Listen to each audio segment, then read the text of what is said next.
श्री गणेशाय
আমরা সকলে মিলে কিছুক্ষণের জন্য নিজেকে নিজে রাধারানীর চরণে সমর্পিত করব।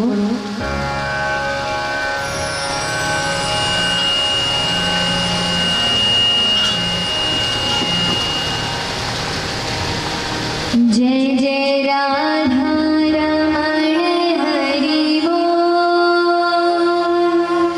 जय जय राधा रमण हरि बोल। जय जय राधा रमण हरि बोल। जय जय राधा रमण हरि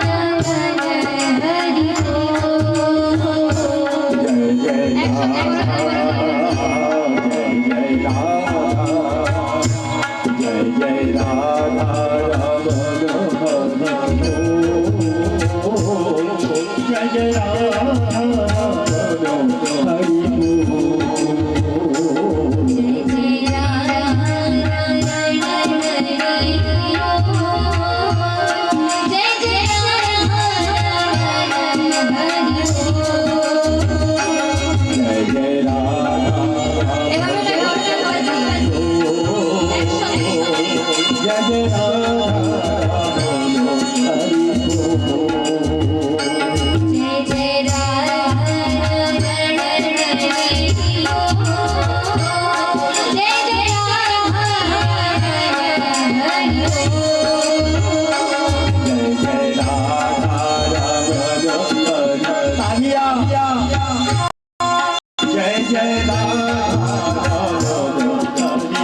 ঠাকুরটি তোমরা হাত हो সবাই একটু হাত জোড় করেন আর ঠাকুরের জন্য তালিয়া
Oh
সমস্ত ভগবত ভক্তদের চরণে আমার ভক্তিপূর্ণ প্রণাম।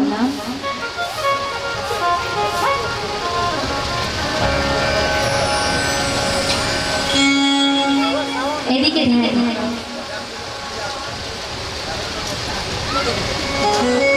মায়েরা, ভাইয়েরা, এই 7 দিন পর্যন্ত আপনারা আমাদের এই 7 দিন শুধু আমাদেরকে দেখতে হবে। পাশে কি বসেছে কি এসেছে তা দিয়ে কোনো আমাদের দরকার নেই। ঠিক মনে থাকবে, এই 7 দিন এই ভাবতে হবে যে আমাদের কোনো সম্বন্ধই নেই যতক্ষণ এইখানে থাকবে। মন দিয়ে কথা শুনতে হবে। আজ এত অসুবিধা হয়েছে, তারপর আপনারা এসেছেন, এটা অনেক বড় জিনিস। আমি তো ভাবিনি এই জন্য আসবে। আচ্ছা, সব থেকে প্রথম আপনারা কোন ভাষায় শুনবেন, হিন্দি না বাংলা?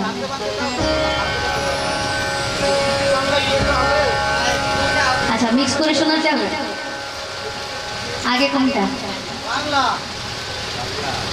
তারপর আবার হিন্দি?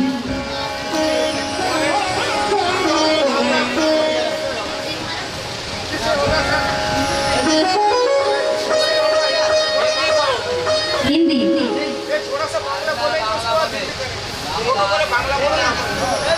আচ্ছা, উদ্ঘাটন বাংলা দিব, তারপর হিন্দি। আচ্ছা আচ্ছা, দেখেন যতক্ষণ পর্যন্ত কথা হবে একদম শান্ত, মন দিয়ে কথা শুনতে হবে। জানেন কেন? আর যত কথা বলা হবে আগামী দিন জিজ্ঞেস করা হবে যে আজকে কি কথা হয়েছে। যতক্ষণ পর্যন্ত আমি উত্তর না পাবো আগামী দিনের কথা শুরু হবে না। আর আমার কিন্তু ভালো করে চেহারা মনে থাকে যে কি এসেছিল। এখন এই ভেবে যে আপনারা কাল আসবেন না, এটা তো সম্ভবই না। প্রথম দিন যখন এসেছেন আগামী দিন আসতেই হবে, বাধ্য হলে আসলে, বাধ্য হয়ে আসলেও আসবেন। এই মন দিয়ে শুনবেন যাতে উত্তর দিতে পারে। ঠিক ঠিক।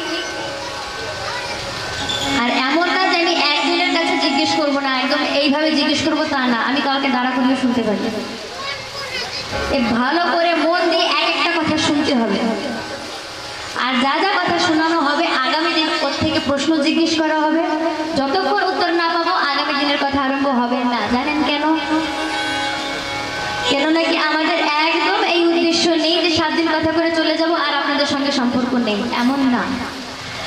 আমাদের উদ্দেশ্য আজ আপনারা কথা শুনবেন, আগামী দিন যেন এই কথা আরেকজনকে শোনাতে পারে। এত ভালোভাবে কথা শুনতে হবে। আর একটা কথা, মন দিয়ে শুনবেন কিন্তু। আর একটা কথা, এগুলো হচ্ছে কন্ডিশন, শর্ত।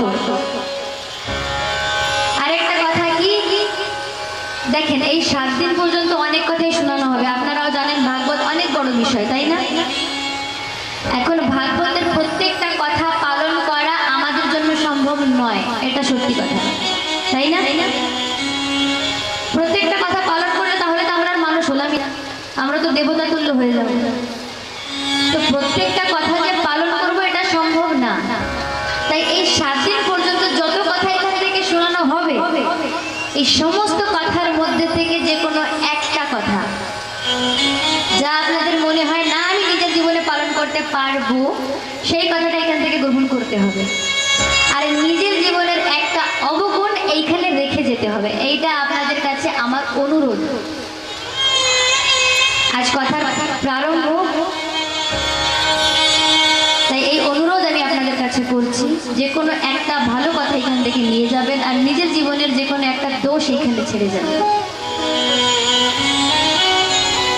আর এই 7 দিন পর্যন্ত আমরা চেষ্টা করব শুদ্ধ আহার করার, শুদ্ধভাবে থাকার, কারোর প্রতি কোনো অপশব্দ বলবো না, কারোর কোনো নিন্দা করব না, কারণ ছাড়া মিথ্যা কথা বলবো না, কারোর মনে কষ্ট পায় এমন কোনো কথা কিংবা এমন কোনো আচরণ আমরা করব না। এইভাবে আমরা কথা শুনবো। আরেকটা কথা, চেষ্টা করব আজ যেই জায়গায় বসেছি সেই আসনেই প্রতিদিন বসবো। আসনের বিশাল মহিমা, তাই যখন কথা শুনছি চেষ্টা করব একটু নিয়ম দিয়ে শোনার। ভাগবত কথা শোনা একটা সাধারণ মানুষের পক্ষে সম্ভব না, এটা আপনারা সকলে সকলেরাই জানেন। প্রতিদিন কি পাই? ভাগবত কিন্তু অনেক বড় বৃহৎ বিষয়। একটা সময় ছিল যখন ভাগবত শোনার জন্য বড় বড় ঋষি মুনিরা তপস্যা করত, কিন্তু এই কথা শুনতে পারতো না। তাহলে আমাদের কত সৌভাগ্য যে আমরা এত সরলভাবে শুনতে পাই। সৌভাগ্য কি না? এত বড় সৌভাগ্য, এক কুকুর এসে কথা শুনছে, আর আমরা এত সরলভাবে কথা পাচ্ছি। আজ কোন গ্রামে কথা হয় না, তাই না? কিন্তু একটা জিনিস ভেবে দেখেন, যেই সময় কথার মাত্রা কম ছিল তখন কিন্তু মহিমা বেশি ছিল। এখন কথা তো অনেক জায়গায় হয়, কিন্তু সেই মহিমাটা নেই। কেন জানেন? আমাদের দোষ নেই, শ্রোতাদের কোনো দোষ নেই, দোষ বক্তাদের। কেন? কেন নাকি একটা বক্তার উদ্দেশ্য হওয়া উচিত নিজেকে আধার বানিয়ে কথার প্রচার করা। এখন হয়েছে কথাকে আধার বানিয়ে নিজে প্রচার করা। তাই আজকের কথার প্রারম্ভ হবে শ্রোতার বক্তার গুণ দিয়ে। শ্রোতা কেমন হওয়া উচিত, বক্তা কেমন হওয়া উচিত? আগে শ্রোতা। কেন নাকি শ্রেষ্ঠ শ্রোতা না হওয়া পর্যন্ত শ্রেষ্ঠ বক্তা হওয়া যায় না।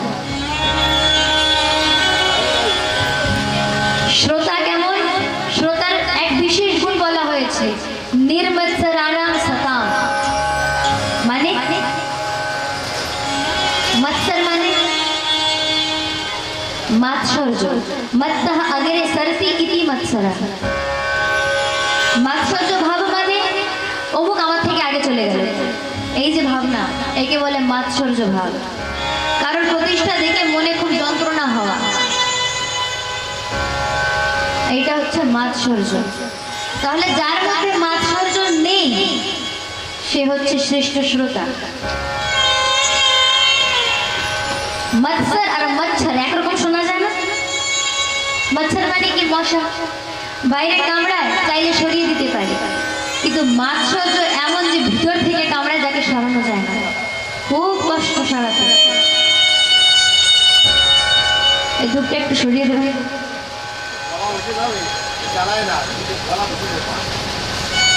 তাহলে এক শ্রোতার সব থেকে শ্রেষ্ঠ লক্ষণ কি? মাৎসর্য ভাব যার মধ্যে নেই। বক্তা কেমন হওয়া উচিত? বক্তা এমন যার জীবনে অনেক অনুভব আছে, শাস্ত্র অধ্যয়ন আছে, যার মধ্যে হিংসা দ্বেষ কোনো এমন কুভাবনা নেই, যার শুধুমাত্র একটা লক্ষ্য, আমার শ্রোতার কিভাবে কল্যাণ হবে। আর বক্তা সবসময় ভেবে চিন্তা করে তারপর চয়ন করতে হয়। কেন? যেমন এইখানে আপনারা আমাকে বসিয়েছেন, তাই না? এইখানে বসে যদি আমি শাস্ত্রের একটা শ্লোকও ভুল বলি, এই অপরাধ আমার তো হবেই, আর আমাকে যারা এনেছে তাদেরও হবে। একটা শ্লোকও যদি ভুল বলি, ঘরে বসে অধ্যয়ন করতে অনেক ভুল হয়, ওইটার ক্ষমা আছে, কিন্তু এইখানে বসে যদি ভুল শ্লোক বলা হয় তাহলে আমার তো অকল্যাণ হবেই, শ্রোতাদেরও অকল্যাণ হবে, আর গ্রামেরও অকল্যাণ হবে। তাই চেষ্টা করতে হবে সব সময় এমন বক্তা চয়ন করা যার শাস্ত্র অধ্যয়ন আছে।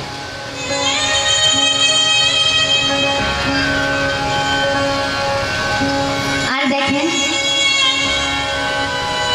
যখন এইখান থেকে কথা বলা হবে, কথা তো অনেকই বলা হয়, ওই কথার আচরণ যদি আমার মধ্যে না থাকে তাহলে আমি সে কথা বলার অধিকারী না। আমি আপনাদের কোন একটা কথা করার জন্য নিষেধ করছি যে অমুক কাজটা আপনারা করবেন না, কিন্তু এই কাজটা আমি নিজেও করছি, তাহলে এটা অপরাধ।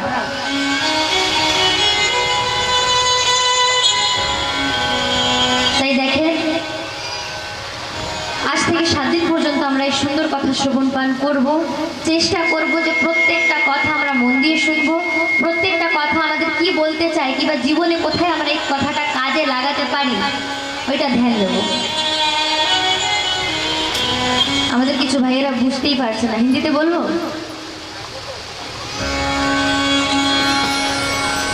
तो भागवत जी में 2 प्रकार की गंगाओं का वर्णन किया गया है।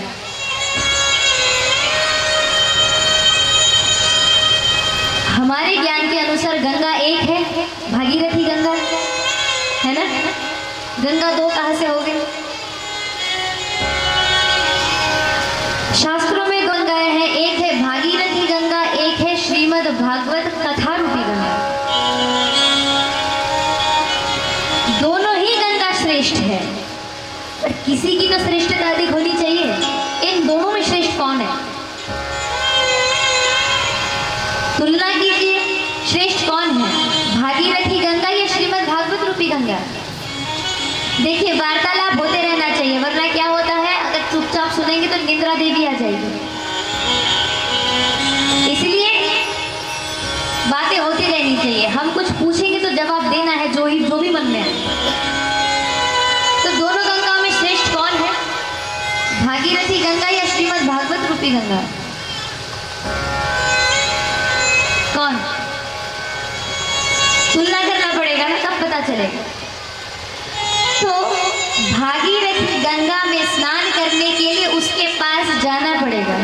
गंगा हमारे पास चल के नहीं आ सकती। पर श्रीमद् भागवत रूपी गंगा की श्रेष्ठता इतनी है कि आप जहां भी होंगे आपको वहां आके नहलाएगी।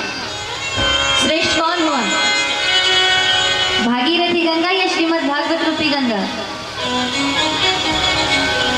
भागीरथी गंगा में स्नान करने जाए तो संभल के जाना पड़ेगा, क्योंकि अगर ज्यादा गहराई में गए तो डूब जाएंगे। तो श्रीमद् भागवत रूपी गंगा की श्रेष्ठता इतनी है, जितना डूबे उतना आनंद। प्रेम से कहिए राधे राधे। श्रेष्ठ कौन हुआ? प्रमाण मिल गया। तो आज हम उस गंगा में स्नान करने जा रहे हैं जिसकी श्रेष्ठता भागीरथी गंगा से भी अधिक है। पग पग में प्रयाग जहाँ। अच्छा, कौन कौन प्रयागराज गया था स्नान करने के लिए? हाथ ऊपर उठाना। जो लोग गए हैं उनके भाग्य की तो सीमा है नहीं, वो परम भाग्यशाली है। पर जो लोग नहीं गए वो चिंतित ना हो। भागवत जी में कहा गया है, पग पग में प्रयाग जहाँ। सब तो गए हैं वहां प्रयाग दर्शन करने के लिए, पर भागवत जी की महिमा इतनी है कि यहाँ जितना आगे बढ़ेंगे, एक एक पग में 100-100 बार प्रयागराज के दर्शन का फल मिलता है। मतलब जो नहीं गए वो ज्यादा फायदे में है, ऐसा नहीं है। जो गए हैं वो भी फायदे में है, जो नहीं गए वो भी फायदे में है। तो श्रेष्ठ कौन हुआ? श्रीमद् भागवत रूपी गंगा, है ना? तो आज से 7 दिन तक हम इसी गंगा में स्नान करने वाले हैं। अब क्योंकि हम भागवत जी में प्रवेश करने जा रहे हैं, तो पहले आता है भागवत का महात्म्य। महात्म्य मतलब महत्व। हम है कलयुग के जीव, बिना लाभ के बिना फायदे के कोई काम करेंगे नहीं, है ना? तो भागवत से क्या फायदा है? बहुत लोग बोलेंगे कि कथा सुनने से होगा क्या, तो होगा क्या वो हम सुनेंगे। तो आइए श्रीमद् भागवत के महात्मा का प्रथम श्लोक हम सुनेंगे। सच्चिदानंद रूपाय विश्वोत्पत्त्यादि हेतवे तापत्रय विनाशाय श्री कृष्णाय वयं नमः। इसमें क्या कहा गया है, ध्यान से सुनिएगा। सच्चिदानंद रूपाय, भगवान के 3 स्वरूप है।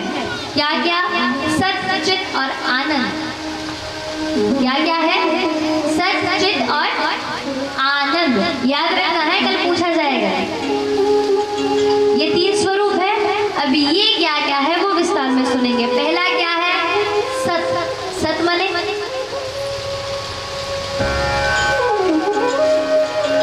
क्या? सत माने सच, सत्य। अच्छा, सत्य की परिभाषा, कोई हमसे पूछे कि सत्य की परिभाषा क्या है, हम कैसे जानते हैं कि क्या सत्य है? अच्छा बोलिए, क्या है सत्य? सत्य की परिभाषा दीजिए।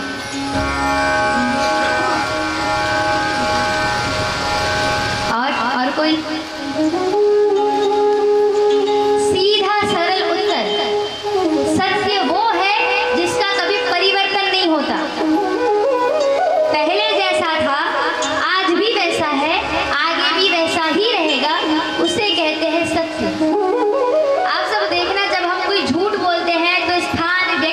परिस्थिति के अनुसार उसको बदलते रहना पड़ता है। सच कभी बदलता है? पहले जैसा था आज भी वैसा है, आगे भी वैसा ही रहेगा। ये है सच। तो यदि किसी चीज पे आश्रित हमें होना है तो किस पे होना है? सत्य पे। अब आश्रित मतलब निर्भरता। आप सब देखना, हर कोई व्यक्ति इस दुनिया में जितने भी लोग हैं, हर कोई किसी ना किसी पे निर्भर है। बिना निर्भरता के कोई जीवित नहीं रहता। अगर आपको किसी अंधेरे कमरे में बंद कर दिया जाए, वहां कोई ना जाए, आप कितने दिन तक जिंदा रहेंगे? हर एक व्यक्ति भले जरूरत से हो, भावनाओं से हो, किसी भी चीज से हो, पर किसी ना किसी पे निर्भर रहता है।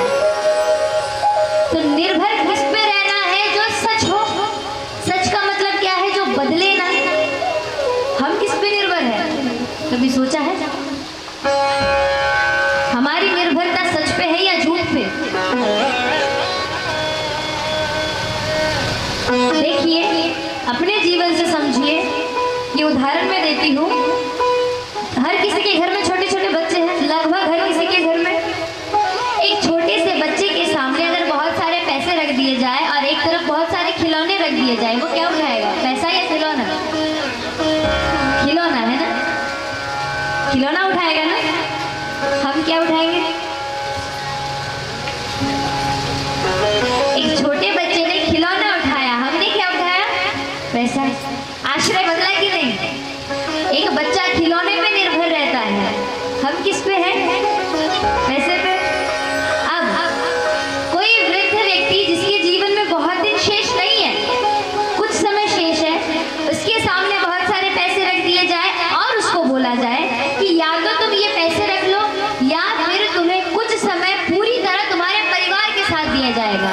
वो वृद्ध व्यक्ति क्या चुनेगा? पैसा या परिवार? परिवार है ना? एक ही जीवन में 3 बार आश्रय बदला कि नहीं? बचपन में खिलौने अच्छे लगे, थोड़े बड़े हुए पैसे अच्छे लगे, वृद्धावस्था में परिवार अच्छा लगा। मतलब बदला आश्रय। अभी मैंने कहा जो बदला वो सच नहीं है, जो ना बदले वो सच है। इसका अर्थ है हम जिस पे आश्रित है, क्या वो सच है? नहीं है। पर एक चीज विचारणीय है, इन तीनों अवस्थाओं में एक चीज नहीं बदली। क्या? देखना, जब घर में छोटे छोटे बच्चे होते हैं, हम उनको सिखाते हैं ना कि बेटा जब घर में कोई मेहमान आए तो हाथ जोड़ के बोलना राधे राधे, बोलते हैं ना, जय सिया राम। और वो छोटा बच्चा बोलता भी है, प्रणाम भी करता है। थोड़े जब बड़े होते हैं तो ऐसे भगवान को मनाते हैं, भगवान परीक्षा में पास करा दो। और वृद्धावस्था में तो ऐसे ही भगवान को बुलाते रहते हैं। तो इन तीनों अवस्थाओं में एक चीज नहीं बदली। क्या? उनका नाम। अब आप बताइए सच क्या है? जिस पे हम निर्भर थे वो है, या जो कभी नहीं बदला वो है? इसका सीधा सीधा अर्थ है, जिस पे हम अपनी निर्भरता मानते हैं वो झूठ है, और जो चीज नहीं बदली वो सच है। तो निर्भर किस पे होना है? जो सच है, जो नहीं बदलता। मतलब उनके नाम पे आश्रित होना, क्योंकि उनका नाम ही एकमात्र सच है। कलयुग केवल नाम आधारा। कलयुग में केवल नाम के माध्यम से उद्धार हो सकता है, और कुछ करने की जरूरत नहीं है। ये है भगवान का पहला स्वरूप। दूसरा क्या है? चित। चित माने चैतन्य। चैतन्य मतलब जिसमें चेतना हो, दर्द का अनुभव हो, भूख का अनुभव हो, प्यास का अनुभव हो, मतलब वो चैतन्य है। तो भगवान क्या है? चैतन्य स्वरूप। अच्छा, क्या हम ये मानते हैं कि भगवान चैतन्य स्वरूप है? मानते हैं? कौन कौन मानता है?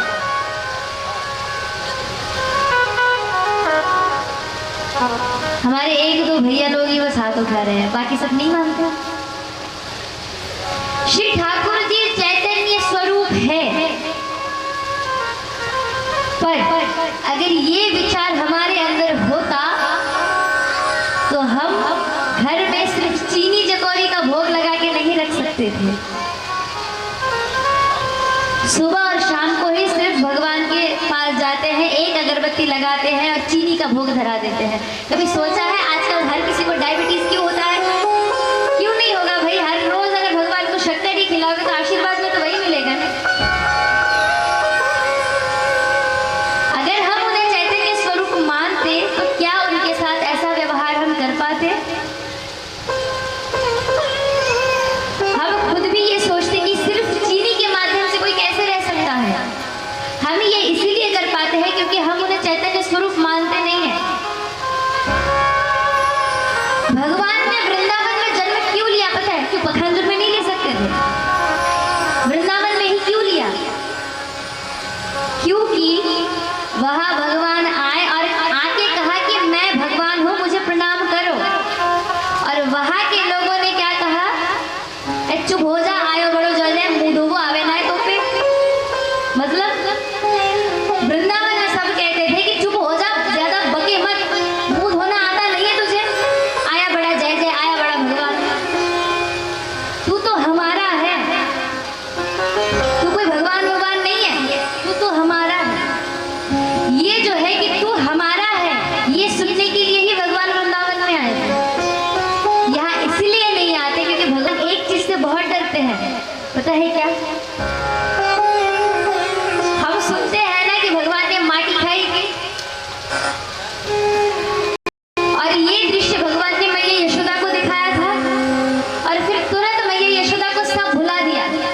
जब नारद मुनि ने पूछा कि प्रभु आपने ऐसा क्यों किया, तब भगवान कहते हैं नारद मुनि मुझे एक चीज से बहुत भय लगता है। क्या? कि अगर इनको भान हो गया कि मैं भगवान हूं तो मुझे अलमारी में बंद करके 2 वक्त की अगरबत्ती लगा के रख देंगे। इस चीज से भगवान सबसे ज्यादा डरते हैं। उन्हें सिर्फ और सिर्फ प्रेम चाहिए और ये भाग कि आप तो हमारे हैं। हो सकते हैं भगवान सबके लिए, पर आप तो हमारे लिए हमारे सर्वस्व हैं। ये जो भावना है ना कि आप हमारे हैं, भूख लगे तो अपने हाथों से खिलाना, ये अनुभव होने लगेगा कि इनको नींद आ रही है, इनको भूख लगी है। अगर कहीं ठोकर लग जाए तो ये अनुभव होगा कि इनको दर्द हो रहा है। ये अनुभव तब ही होगा जब हम उनको भगवत तत्व से ऊपर मानेंगे। हाँ वो परमेश्वर है, हाँ वो जगत पिता है, पर जब तक ये भावना ही अंदर रहेगी, अगर हम उनसे कोई संबंध ना बनाए तो वो हमसे जुड़ेंगे कैसे? और सबसे जरूरी बात, जो भी संबंध हम बनाए उस संबंध की रक्षा भी हम करें। अगर हम उन्हें त्रिलोक के अधिपति मानते हैं तो उनको नियम निष्ठा से पूजना है। वहाँ स्पर्श की सेवा चलेगी, हर चीज छू नहीं सकते क्योंकि वो परम तत्व है, वहाँ भी नियम निष्ठा पालन करना होगा। अगर हम उन्हें पुत्र मानते हैं, वात्सल्य भाव है, तो वहाँ कोई नियम नहीं चलेगा। अच्छा माताएं आप सोचिए, अगर किसी के घर में कोई छोटा शिशु है, वो अचानक रोने लगे, तो क्या माता ये विचार करेगी कि मैं किस अवस्था में हूँ? वो अपनी अवस्था सुधारेगी कि या फिर अपने बच्चे के पास जाएगी? अपने बच्चे के पास जाएगी ना। क्यों? क्योंकि वो प्रेम है कि मेरा संतान है, उसे कष्ट हो रहा है। क्यों? क्योंकि वो माँ है। तो अगर भगवान को कोई अपना संतान मानता है, वो वात्सल्य भाव है, तो वहाँ ये नियम निष्ठा काम नहीं चलेगी, वहाँ केवल ममता काम करेगी। अगर भावना है कि वो हमारे सखा है, तो सखा के बीच तो सब चलता है।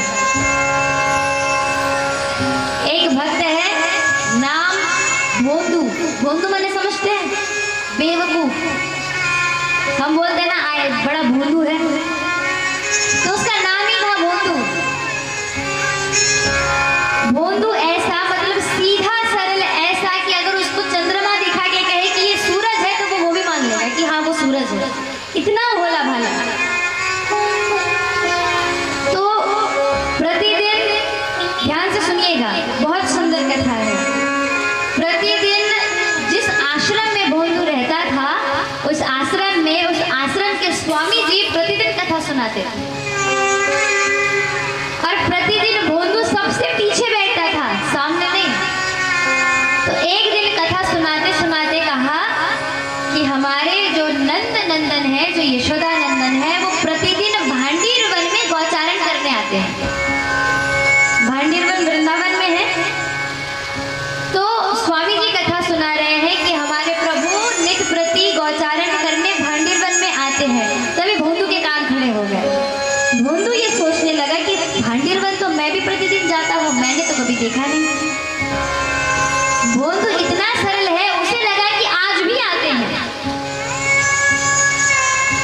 स्वामी जी कथा सुना रहे हैं बहुत पहले की, द्वापर युग की, और भोंदू ये सोच रहा है कि शायद वो आज भी आते हैं, पर अगर आते हैं तो मुझे कभी मिले क्यों नहीं।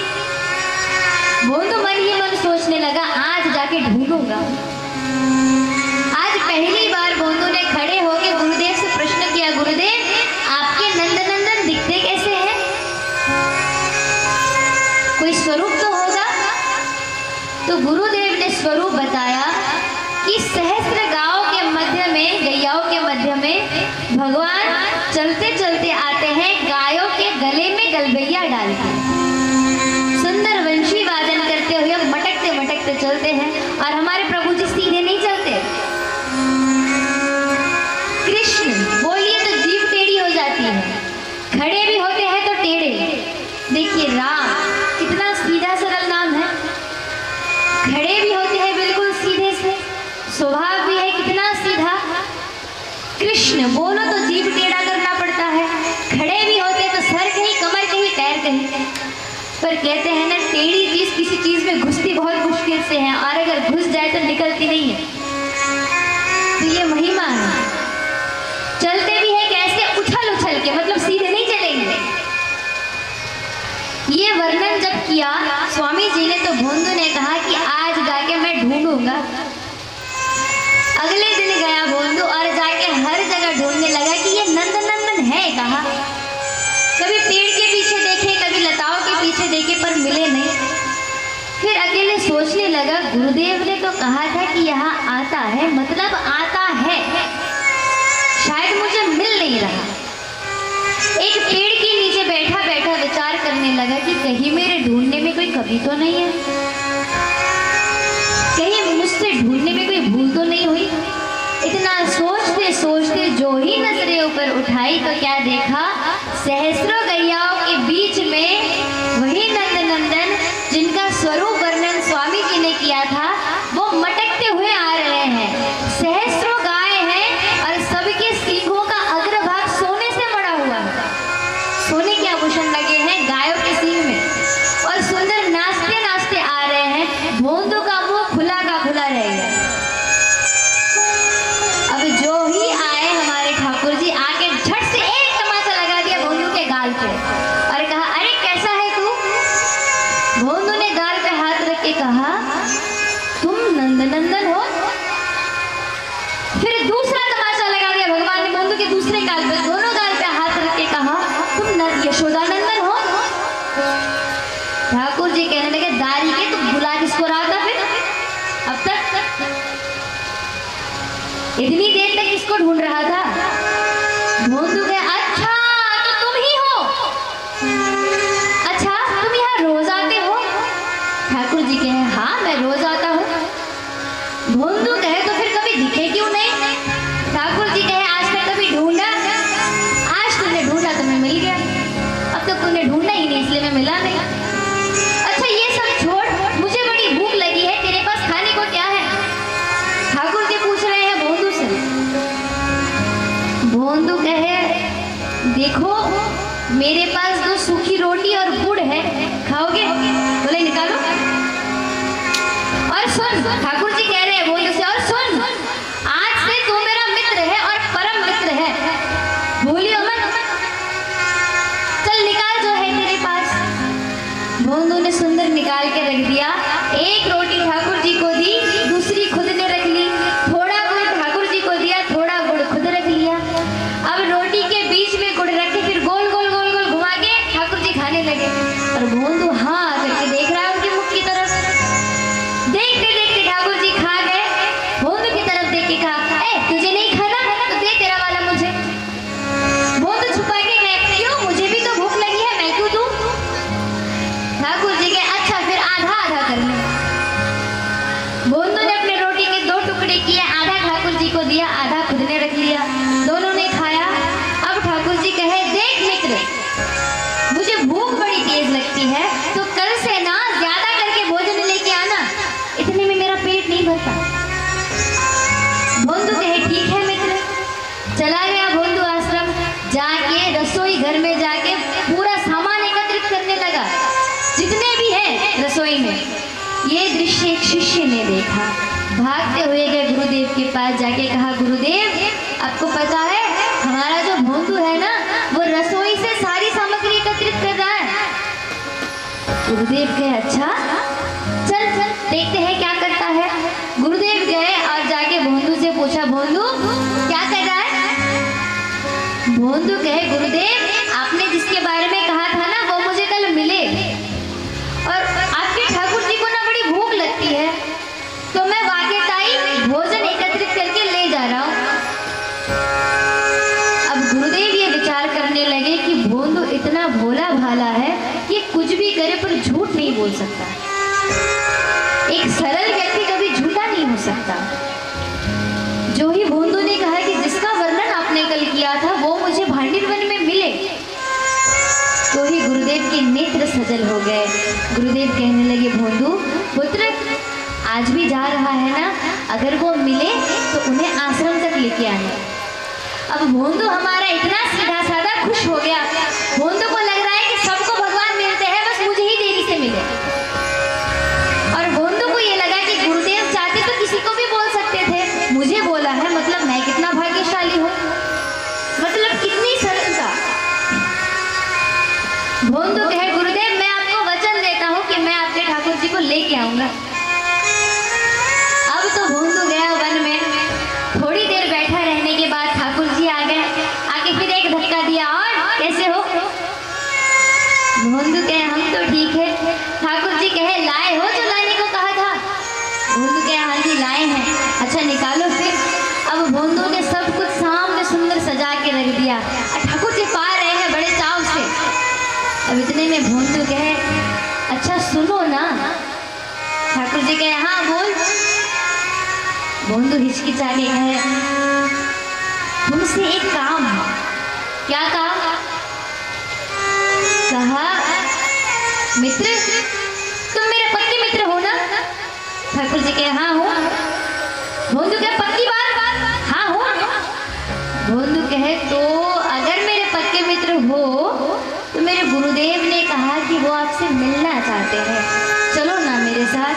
ठाकुर जी कहे, देख मैं तेरा मित्र हूँ और किसी का नहीं, किसी से मिलने नहीं जाऊंगा। भोंदू कहे, चलो ना। ठाकुर जी कहे, अबे चुप हो जा दाढ़ी के। आज बोल रहे गुरुदेव से मिलो, कल बोलेगा वाते मिल लो, फिर बोलेगा किसी और से मिल लो। देख मेरी मित्रता केवल तोते हैं और किसी से ना। मिलूंगा तो सिर्फ तेरे से मिलूंगा और किसी से नहीं। भोंदू कहे, प्रभु चलो ना। ठाकुर जी कहे, नहीं जाऊंगा। कहा ना। भोंदू कहे, चलो ना। बोले नहीं जाऊंगा। भोंदू कहे, चलो ना।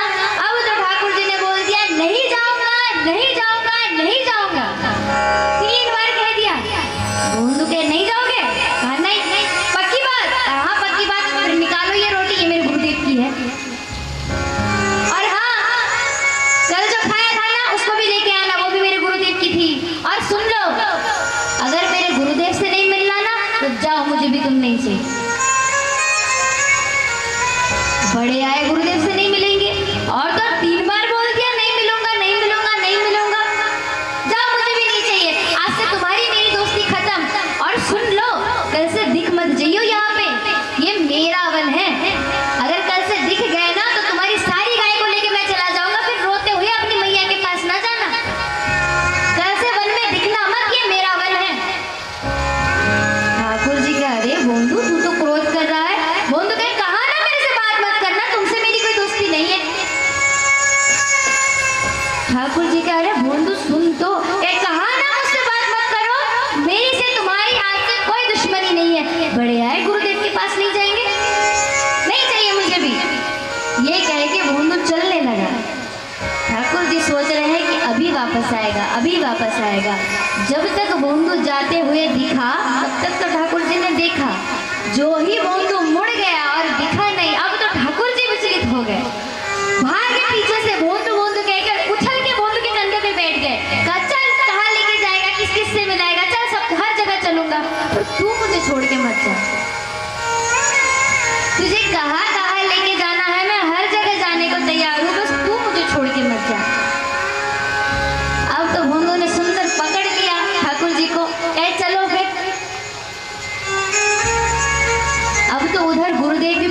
प्रतीक्षा कर रहे हैं कि भोंदू अभी लेके आएगा ठाकुर जी को। इतने में क्या देखा कि सहस्त्र गैयाएं और उसके बीच में भोंदू ठाकुर जी को कंधे पे बिठा के लेके आ रहा है। ये दृश्य देख के गुरुदेव मूर्छित हो गए।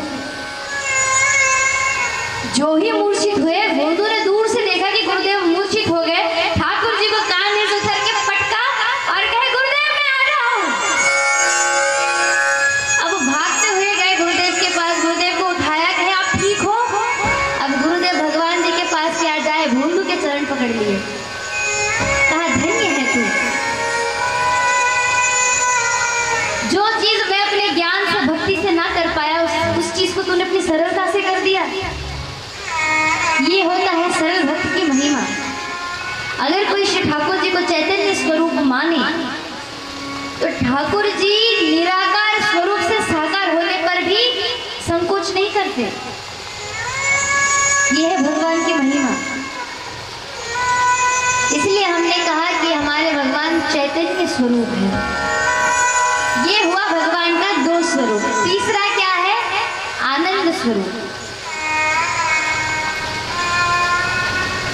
आनंद स्वरूप क्यों कहा गया भगवान को? विचार ये है, आप सोच के देखिए, हमें आनंदित होने के लिए भी और दुखी होने के लिए भी किसी न किसी की जरूरत पड़ती है।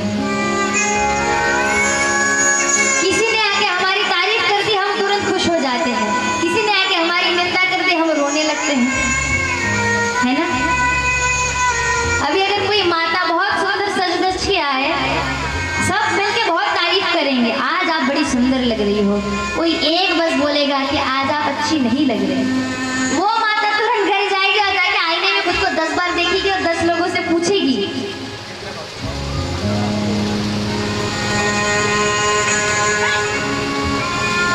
मतलब दुखी हो जाएगी। खुद को पता हो कि हाँ मैं अच्छी लग रही हूँ, खुद में वो विवेक है, फिर भी किसी ने कुछ बोल दिया तो हम उससे दुखी हो जाते हैं। सीधा सीधा मतलब है कि हमें दुखी होने के लिए भी और आनंदित होने के लिए भी किसी दूसरे की जरूरत पड़ती है। मतलब हम निर्भर हैं। पर भगवान को आनंद स्वरूप इसीलिए कहा गया है कि एक बार अगर कोई श्री ठाकुर जी के पद कमलों में निर्भर हो जाता है तो उसके जीवन में आनंद के अलावा और कुछ शेष नहीं बचता। इसलिए ठाकुर जी को आनंद स्वरूप कहा गया है। यह है भगवान के 3 स्वरूप, सत चित और आनंद। ठाकुर जी का काम क्या है? विश्वोत्पत्त्यादि हेतवे, विश्व की उत्पत्ति, इसका संचार करना और विनाश करना। तापत्रय विनाशाय, भगवान 3 प्रकार के तापों का विनाश करने वाले हैं, दैहिक, दैविक और भौतिक। ऐसे श्री ठाकुर जी को हम बारंबार प्रणाम करते हैं।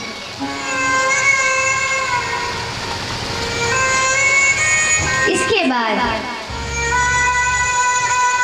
आइए हम महात्म्य में प्रवेश करेंगे। देखिए, ये कथा नैमिषारण्य क्षेत्र में सुत जी महाराज 88,000 ऋषियों को सुना रहे हैं। तो 88,000 ऋषियों ने मिलकर सुत जी महाराज से ये प्रश्न किया।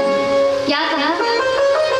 पहले कहा, अज्ञान ध्वांत विध्वंस कोटि सूर्य समप्रभ सूताख्याहि कथा सारम मम कर्ण रसायन। हे सुत जी महाराज, अज्ञान ध्वांत विध्वंस, हमारा जो हृदय है वो अज्ञान रूपी अंधकार से व्याप्त है। कोटि सूर्य समप्रभ, आपका जो ज्ञान है वो करोड़ों सूर्यों के समान है। तो हे सुत जी महाराज, आपके उस करोड़ों ज्ञान रूपी सूर्य के प्रकाश की एक किरण हमारे हृदय पर भी डाल दीजिए। क्यों? ये सुत जी महाराज से क्यों कहा? तब कहते हैं, चिंतामणिर्लोक सुखम सुरद्रुह स्वर्ग संपदम प्रयच्छति गुरु प्रीतो वैकुंठम योगी दुर्लभम। हे सुत जी महाराज, हमने ये सुना है कि चिंतामणि हाथ में लेके किसी भी चीज का चिंतन करने से वो चीज सामने प्रकट हो जाती है। स्वर्ग के कल्प वृक्ष के नीचे बैठ के किसी भी चीज की कल्पना मात्र से वो चीज सामने प्रकट हो जाती है। पर इस चिंतामणि में और कल्प वृक्ष में इतना सामर्थ्य नहीं है कि वो भगवान के चरणों में प्रीति जगा पाए। ये सामर्थ्य केवल उसमें है जिसमें गुरुदेव की असीम कृपा हो। हे सुत जी महाराज, आपके ऊपर आपके गुरुदेव की असीम कृपा है, तो आप कृपया करके हमारे इस अज्ञान रूपी अंधकार का नाश कीजिए। तब सुत जी महाराज कहते हैं कि अगर अज्ञान रूपी अंधकार का नाश करना है तो इसके लिए सर्वश्रेष्ठ साधन है श्रीमद् भागवत का साप्ताहिक पारायण, जो हम कर रहे हैं। देखिए, आज मौसम खराब था ना, बहुत लोग नहीं आए, पर आप सब आए हैं। आप सब नहीं भी आ सकते थे, आप सब क्यों आए? क्या कारण है? अगर हम ये सोचे कि हम अपने पैरों से चल के आए हैं तो ये भूल होगा। किसी भी साधारण व्यक्ति में इतना सामर्थ्य नहीं है, और श्री ठाकुर जी की कथा सुनना सबके सामर्थ्य से परे है। यदि ऐसे विशुद्ध कथा ही सुनाई जाए तो बहुत कम लोग यहाँ बैठे रह सकते हैं, पर ये केवल वही कर सकते हैं जिनके अनेक अनेक जन्मों की सुकृति एक बार में उदय होता है। मतलब आप जितने भी लोग यहाँ बैठे हैं, आप में साधारण नहीं है, आपके अनेकों जन्मों के सुकृत आज उदय हुए हैं, इसलिए इस अनुपम कथा का रसस्वादन आप कर पा रहे हैं। ये साप्ताहिक पारायण सर्वश्रेष्ठ है। सुत जी महाराज ये कहते हैं ऋषियों से, ऋषियों, जब ये कथा पहली बार श्री सुखदेव महाराज परीक्षित को सुना रहे थे तो ये खबर देवताओं को पता चली। जब देवताओं को ये खबर मिली तो देवताओं ने क्या किया? अमृत का कलश लेके आए। अमृत का कलश लेके किसके पास आए? श्री सुखदेव महाराज के पास, और आके कहा, हे सुखदेव महाराज, हमने सुना है कि आप परीक्षित को श्रीमद् भागवत कथा का रसपान करा रहे हैं। आप एक काम कीजिए, आप ये अमृत परीक्षित को पिला दीजिए, विनिमय में ये भागवत कथा अमृत हमें दे दीजिए। दोनों ही अमृत है, एक स्वर्ग का अमृत, एक है श्रीमद् भागवत का रूपी कथा अमृत। ध्यान से सुनिएगा। अब जो ही देवताओं ने ये कहा, अब जरा विचार कीजिए, देवता स्वर्ग का अमृत लेके आए हैं विनिमय में कथा अमृत मांगने के लिए, मतलब ये कथा कितनी अमूल्य है कि नहीं? और जब विनिमय करने आए तो सुखदेव महाराज हंस के कहते हैं, कुआ काचित को मदिर महान, कि कांच का टुकड़ा देके मणि मांगने आए हैं। अब विचार कीजिए, स्वर्ग के अमृत को कांच का टुकड़ा कहा, उसके सामने श्रीमद् भागवत कथामृत को मणि के समान कहा, तो इसका महत्व कितना होगा? तो हर किसी को ये मिलना संभव नहीं है। इस इलाके में बहुत सारे लोग हैं, यहाँ इतने ही लोग क्यों आए? इतने से मौसम से डर गए? जब जीवन में बड़ा बड़ा तूफान आएगा तब क्या करेंगे?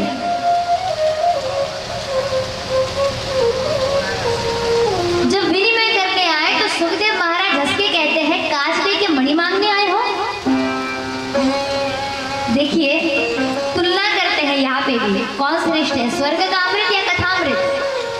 स्वर्ग का अमृत पान करने के लिए मरना पड़ेगा, सशरीर उसको पान नहीं कर सकते, है ना? पर श्रीमद् भागवत रूपी कथामृत ये विचार नहीं करती, हम सशरीर पान कर रहे हैं ना। स्वर्ग का अमृत केवल और केवल पुण्यात्मा को ही मिलेगा, पापात्मा को नहीं। पर क्या ये कथामृत ये भेद करती है कि किसने कितना पुण्य किया, किसने कितना पाप? नहीं करती। हम कहते हैं कि हमारे भगवान ना पढ़ाई लिखाई नहीं जानते, गणित में कमजोर है। हमारे श्री ठाकुर जी और हमारी श्री जी गणित में बहुत कमजोर है, हिसाब नहीं जानते कि किसने कितना भूल किया, बस गुण देखते हैं। इसलिए श्रीमद् भागवत कथामृत कभी भेदभाव नहीं करती, पात्र अपात्र सबको मिलता है। स्वर्ग का अमृत अल्प मात्रा में है, देंगे तो खत्म हो जाएगा। श्रीमद् भागवत रूपी कथामृत बृहद है, जितना देंगे उतना बढ़ेगा। जो अल्प हो उसको संभल संभल के देना पड़ता है ना, और जो बहुत ज्यादा हो। 3 मित्र थे, महाकंजूस। महाकंजूस समझते हैं? कंजूस की सबसे ऊपर वाली श्रेणी।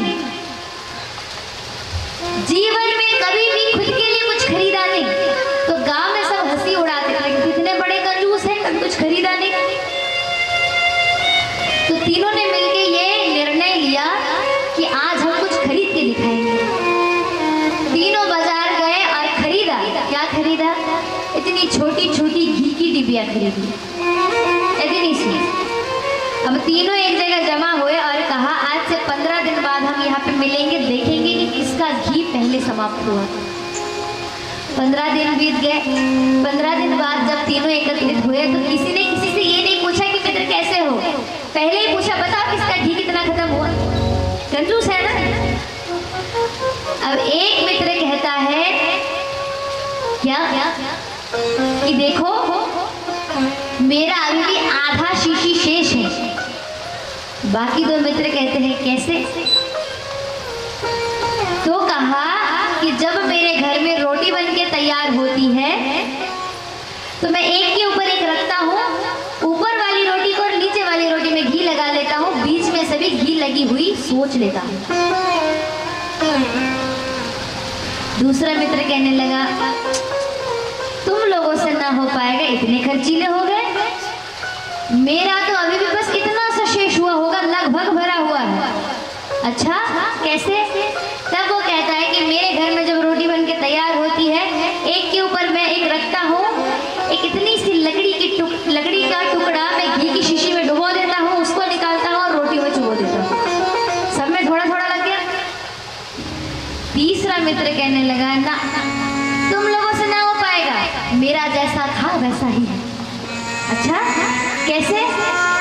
तो कहा जब मेरे घर में रोटी बनके तैयार होती है, सबको मैं सामने रखता हूँ, फिर घी की शीशी को लेता हूँ, ऊपर से घुमा के लाता हूँ, ढक्कन को खोल देता हूँ, खुशबू आती रहती है और रोटी पा लेता हूँ।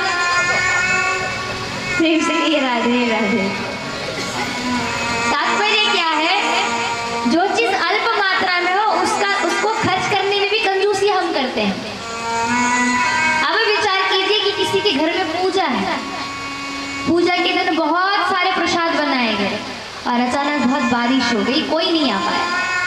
अगले दिन देखना वही व्यक्ति आस पड़ोस के हर किसी को बुला के लाएगा, आ जाओ मेरे घर में बहुत सारा प्रसाद है, क्योंकि बहुत है, रास्ते से लोगों को पकड़ के लाएंगे।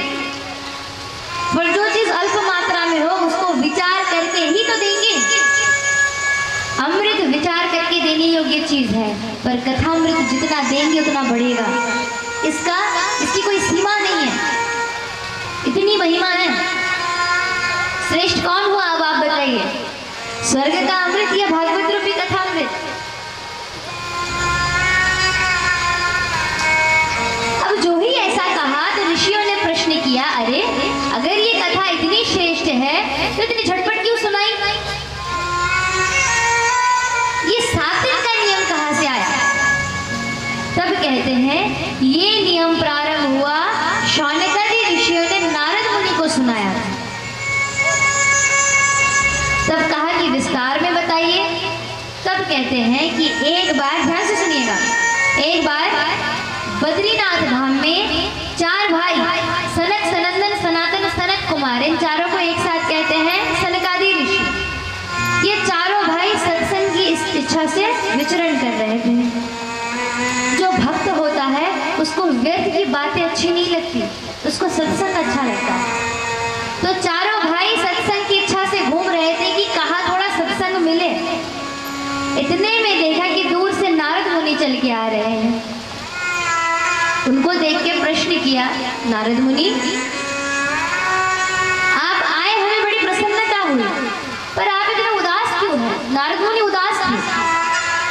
कहा आप इतने उदास क्यों हैं? आपको देख के ऐसा लग रहा है कि किसी महाकंजूस का सारा धन चला गया हो, पर आपके पास तो कुछ है ही नहीं, आप क्यों दुखी है? तब नारद मुनि कहते हैं, ध्यान से सुनिएगा, नारद मुनि कह रहे हैं कि मैं सत्संग की इच्छा से घूम रहा था। पहले मैं देवताओं के पास गया सत्संग के लिए, तो वहां जाके देखा कि देवता तो सिंहासन को लेके मारपीट कर रहे हैं। फिर मैं गया संतों के पास, सोचा कि वहां थोड़ा सत्संग मिल जाएगा, पर जो ही संतों के पास गया तो देखा कि सबसे ज्यादा पाखंड तो उन्हीं में है। वो कहते कुछ और है, करते कुछ और है, वाणी और आचरण मिलता नहीं है। तो नारद मुनि कहते हैं कि ये देख के मैं और दुखी हो गया, सोचा कि जो गृहस्थ है उनके पास जाता हूँ।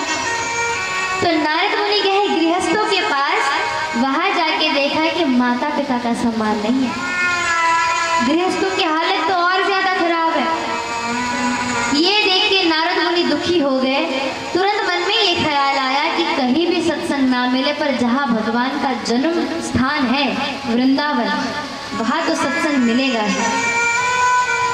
ये सोच के नारद मुनि आ गए, कहा वृंदावन में। जो ही वहां आए तो आके क्या देखा, यमुना के तट पर एक युवती बैठी है, रो रही है, और उसके गोद में सिर रखे तो वृद्ध पुरुष सो रहे हैं, और आसपास दासियां उनकी सेवा कर रही है, हवा कर रही है। ये देख के नारद मुनि ने सोचा कि ये देवी रो क्यों रही है, जाके पूछता हूँ। अब 2 कदम आगे बढ़ाते ही फिर नारद मुनि के मन में ये ख्याल आया, है तो स्त्री, मुझे बुलाया तो नहीं है, अगर मैं जाके पूछूं कि आपको क्या हुआ है, अगर मुझे बोल दे कि बाबा आपको क्या है, आपको मैंने बुलाया। ये सोच के जो ही नारद मुनि वापस जाने लगे, उन देवी ने पीछे से आवाज दी, वो साधु क्षणम तिष्ठम चिंतामपि नाशय दर्शनम तव लोकस्य सर्वथा गहरम परम। हे साधु जरा रुकिए, मैंने सुना है कि आप जैसे साधुओं का दर्शन करने से जीवन के सारे कष्ट मिट जाते हैं, मेरे कष्ट का निवारण कीजिए। नारद मुनि पूछते हैं, काश्यपम कौन हो तुम? तब वो कन्या, वो देवी अपना परिचय देती है, क्या? अहम भक्तिरिति ख्याता इमो में तनियो मतो ज्ञान वैराग्य नामानो काल योगी न जर्जरो। हे ऋषिवर, मेरा नाम भक्ति है, और ये जो 2 वृद्ध पुरुष आप देख रहे हैं, ये दोनों मेरे पुत्र हैं, ज्ञान और वैराग्य। नारद मुनि कहते हैं, माता युवती है, पुत्र वृद्ध है, बात समझ में नहीं आई। तब भक्ति महारानी कहती है, हे ऋषिवर, कहीं कहीं मेरा खूब सम्मान हुआ, पर कहीं कहीं मेरा बहुत अपमान हुआ।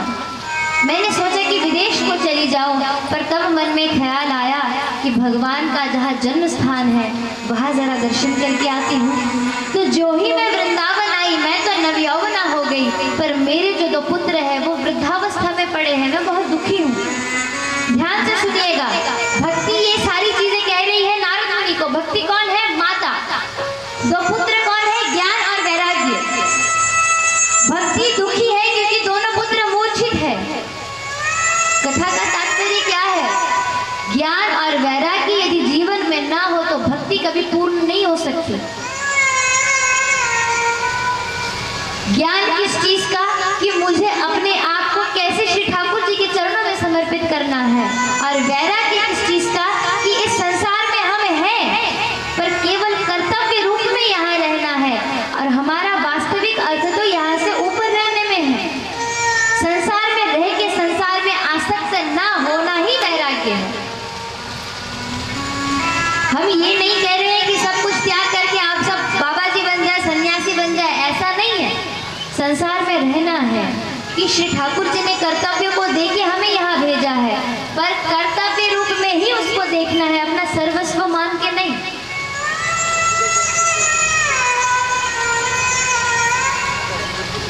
तो अगर भक्ति हो तो ज्ञान और वैराग्य के साथ हो, अकेली भक्ति कभी पूर्ण नहीं हो सकती। जब नारद मुनि को ये सारी बातें बताई, नारद मुनि कहते हैं कि देवी आप चिंता मत कीजिए, मैं कोई उपाय करता हूँ। अब नारद मुनि ने वेदों का पाठ कर लिया, सारे पुराण उपनिषद पढ़ लिए, थोड़ी देर के लिए ज्ञान और वैराग्य को चेतना आती, फिर मूर्छित हो जाते।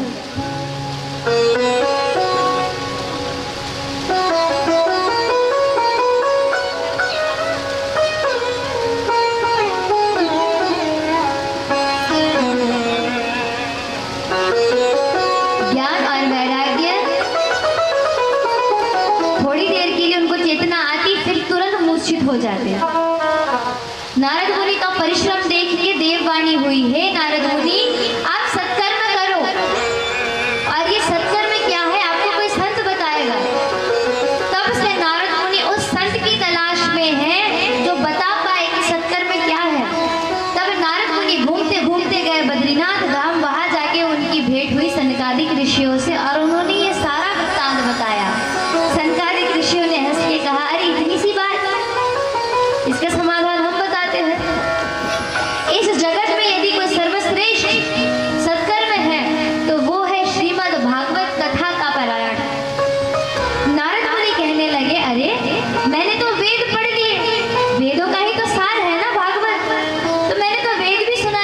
वेदों से कोई काम नहीं हुआ तो भागवत जी से क्या होगा? तब सनकादिक ऋषियों ने हंस के कहा, नारद मुनि, आम कितना मीठा लगता है ना, आम। अब अगर कोई ये तर्क दे कि आम इतना मीठा है तो जिस पेड़ पे ये आम हुआ है वो पेड़ कितना मीठा होगा, ये सोच के यदि पेड़ चबाने लगे तो क्या कभी रस मिलेगा? आम मीठा है ये हमें पता है। अब अगर कोई ये तर्क दे कि जिस पेड़ पे ये आम हुआ है वो पेड़ कितना मीठा होगा, ये सोच के यदि पेड़ चबाने लगे तो कभी रस मिलेगा? नहीं ना। पेड़ का अपना महत्व है पर रस तो फल में है ना। वेद रूपी वृक्ष का पका हुआ फल है श्रीमद् भागवत। निगम कल्प तरोर गलितम फलम इति भागवत। तब नारद मुनि कहते हैं कि जब आपको ये सारी चीजें पता ही है तो आप ही चलिए, आप ही कथा सुनाइए। तब सबको लेके आ गए हरिद्वार और वहाँ कथा का आरंभ हुआ। 1 2 3 4 5 6 सप्तम दिवस की कथा जो ही विश्राम हुई, उसी सभा में भक्ति महारानी अपने दोनों पुत्रों के साथ प्रकट हो गई। भक्ति सुतौतो तरुण गृहीत्वा प्रेमी रूपा सहसा विरासित श्री कृष्ण गोविंद हरे मुरारे नाथेति नामानि मोहन वदन्ति। भक्ति महारानी अपनी दोनों पुत्रों के साथ उस सभा में प्रकट हो जाती है, सुंदर नृत्य करने लगती है। आज की कथा हम यही विश्राम करेंगे, 2 भजन सुनेंगे, फिर अपने अपने घर को जाएंगे। आप सबसे अनुरोध है, आज मौसम की वजह से हमने जल्दी कथा विश्राम कर दिया। कल से देखिए, हम जिंदगी भर काम ही करते हैं, सबका जीवन बहुत व्यस्त है, हम मानते हैं, पर ये 7 दिन कोशिश करेंगे कि हम मन से श्री ठाकुर जी की कथा सुनें। ये 7 दिन थोड़ा समय हम उनको अर्पण करेंगे, तो कोशिश करेंगे कि हम थोड़ा जल्दी आए, थोड़ा ज़्यादा कथा हम सुने, खूब आनंद मिलेगा। तो आप सबसे अनुरोध है कि कल थोड़ा जल्दी आना है, 7 बजे तक आप सब यहाँ उपस्थित हो जाएंगे और फिर हम थोड़ा ज़्यादा कथा सुन पाएंगे, क्योंकि ठाकुर जी की लीलाओं की तो कोई सीमा है नहीं, जितना सुनेंगे उतना ही आनंद है। तो आप सब खड़े हो जाइए, भक्ति महारानी के साथ और उनके दोनों पुत्रों के साथ हम भी ठाकुर जी के गुणों का गान करेंगे, फिर आरती होगी। माताएं आरती भी तैयार कर लें।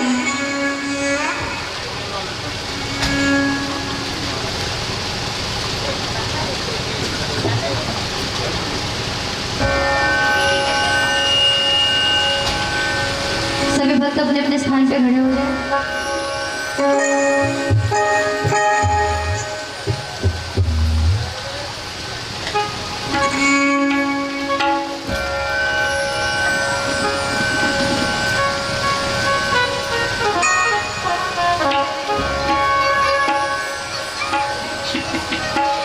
যদি আমাদের কোনো সখীরা নৃত্য করতে চায় তাহলে সম্মুখে এসে করতে পারে। আসেন।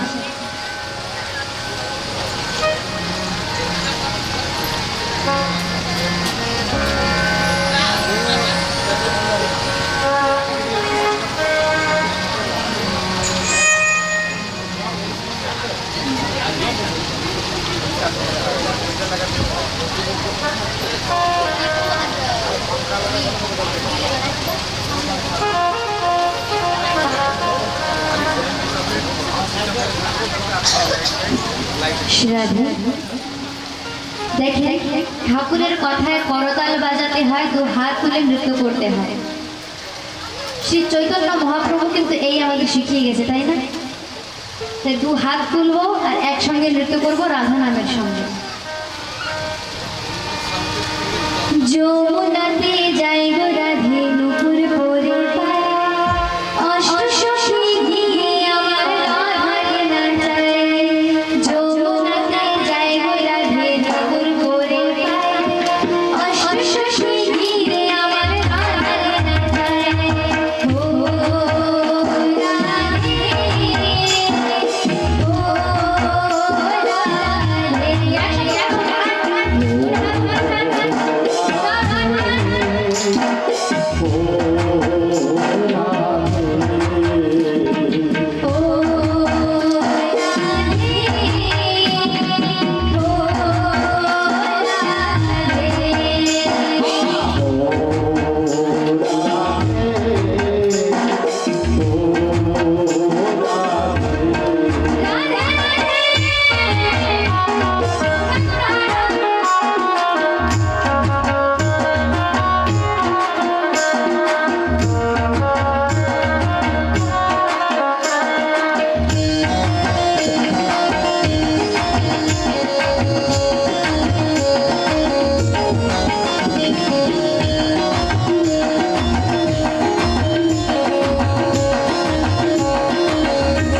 আরতি।